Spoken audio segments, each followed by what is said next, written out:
భగవంతుడు ఉన్న మనుషులు మనుషులు కూడా మేము సేకరణ చేసామని సేకరణ చేస్తుంటే ఎందుకు పక్కన పడుతుంటే 1-2 సార్లు తెలిస్తే స్థలం పడిపోతుంది.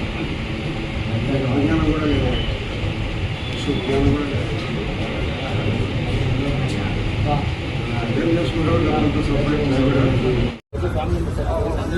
చేస్తామని వీళ్ళు బిల్డింగ్ యాక్చువల్గా పాత 52, 53, 60 చేసి డెడ్ సర్టిఫికేట్ దొరకవు. వీఆర్లు లేరు, ఎంఆర్ఓ లేరు.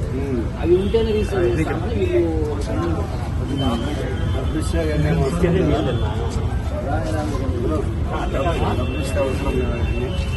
ఏం లేదు. ఎందుకు లేదు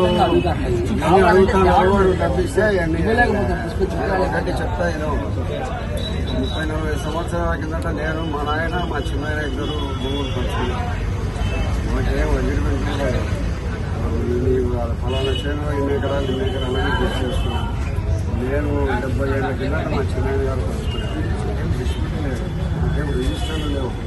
విభిన్న రికార్డులలో మా పేర్లు ఎవరికి సైజ్ చేసుకుంటానో వాళ్ళకు దాంతో చేయండి. మీకు ఎందుకు చేయడం లేదు? డబ్బు కోసం చేయడం లేదు. ఇప్పుడు 50 ఏళ్ళ కూడా డెత్ సర్టిఫికేట్ దొరుకుతుందా? మరి ఎందుకు అదే డబ్బులు ఇస్తే చేస్తారు? అంటే ఇది డబ్బులు ఇస్తానే మాట్లాడుకుంటాయా? ఇక్కడ మన మీనాపురంలో 10 సెంట్ల భూమిని దొంగ రిజిస్టర్లు చేస్తారు. కొత్తపల్లిలో దొంగ రిజిస్టర్లు దండిగా ఉన్నాయి. వీళ్ళు వాళ్ళంతా పెళ్ళుడైపోయి ప్రజలను దోచుకుంటున్నారు. ఊరికి రావాలని పొద్దున్న దేశాల నుంచి సాయంత్రం దాకా అక్రమ మార్గాల్లో సంపాదించాలని దుర్మార్గులు దొంగమని ఉన్నారు. కోర్టులో పెండింగ్ ఉండేవి కూడా చేస్తారు. డబ్బులు అంతే. హలో, నమస్తే రిజిస్టర్ గారు.